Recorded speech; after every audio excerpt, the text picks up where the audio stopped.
यक्षिणी episode 3 राख से उठा राक्षस।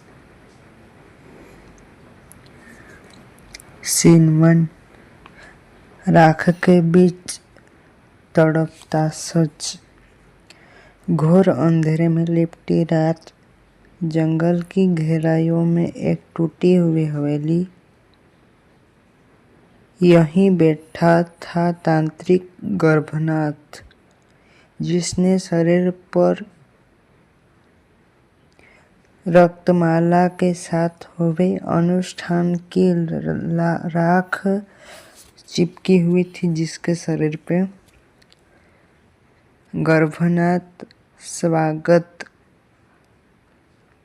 उसने दिया सब कुछ, लेकिन जो लिया वो मेरी आत्मा का टुकड़ा था। पर तभी एक चुभती सी गर्जना हवा कमरे में फैली और एक स्त्री की धीमी हंसी गूंजी। स्त्री, क्या तुमने सोचा कि ये केवल शक्ति का था? वो भी थी यामिनी, तांत्रिक की पत्नी, जिसकी मुस्कान में रहस्य था और जिसके माथे पर एक यक्षिणी का चिन्ह उभर आया था। सीन 2। नया खतरा से जन्मा राक्षस। मतलब इस कहानी में अब नया खतरा आने वाला है। उसी रात दूर एक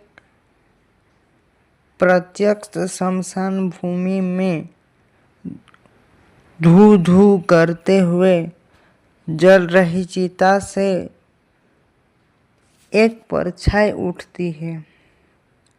वो था अमरकांत, एक प्राचीन राक्षस तांत्रिक जो वर्षों पहले रत्नमाला के कुल द्वारा मारा गया था। अब वो लौट आया था। यक्षिणी की शक्ति को अपने राखी शरीर में कैद करने के लिए अमरनाथ घर आता हुआ।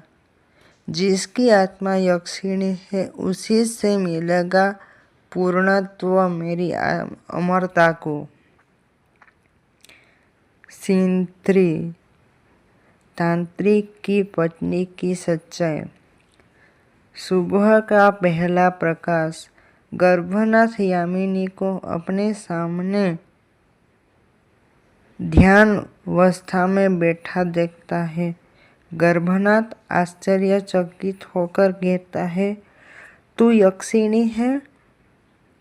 यामिनी धीरे से कहती है, नहीं, मैं उसका अंश हूँ, निशा कुल की अंतिम रक्त संतान, जिसने रत्नमाला की माँ ने बंदी बनाया गया था। मतलब रत्नमाला की माँ ने इस लड़की को बंदी बना लिया था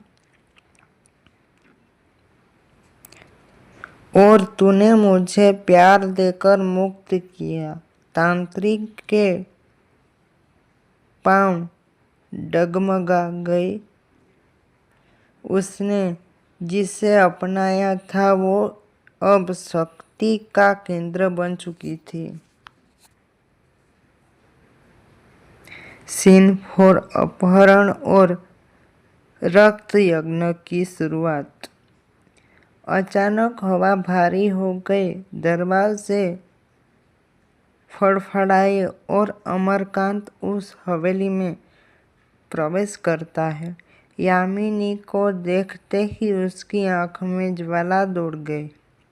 अमरकांत, यक्षिणी, तू मेरी शक्ति है। तेरे रक्त से मैं पुनः जन्म ले चुका हूँ।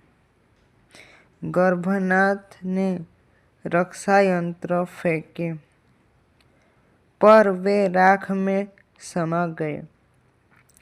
अमरकांत ने अपनी लंबी जंजीरों से यामिनी को बांध लिया और धुएं में बदल गया और गायब हो गया।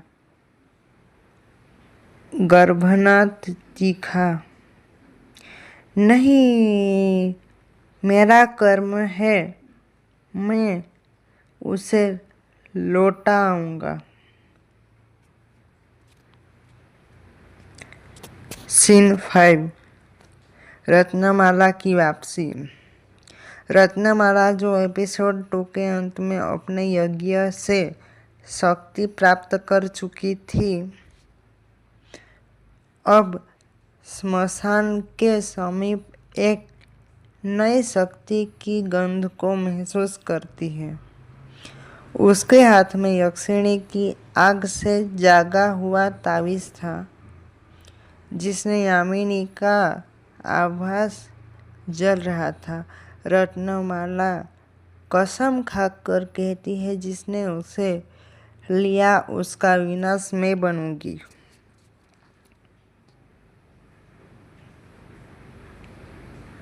सीन 6, रक्त स्नान यज्ञ की तैयारी। दूसरी ओर अमरकांत ने यामिनी को एक काले मंदिर में बांध रखा था। उसके चारों ओर रक्त की हड्डियां और तांत्रिक के प्रतीक थे। अमरकांत, तेरे गर्भ से मैं जन्म लूंगा, राख का सम्राट। यामिनी कमजोर पर शांत थी। उसने आंखें बंद कर ली थी और मन में रत्नमाला को पुकार रही थी। एपिसोड का क्लाइमेक्स, तंत्र बनाम तंत्र। गर्भनाथ और रत्नमाला अपने अपने मार्ग से उस काले मंदिर की ओर निकल चुके थे। शून्य में अमरकांत हंसता रहा, क्योंकि वो जानता था कि अगली रात रक्त चढ़ेगा और शक्ति जागेगी।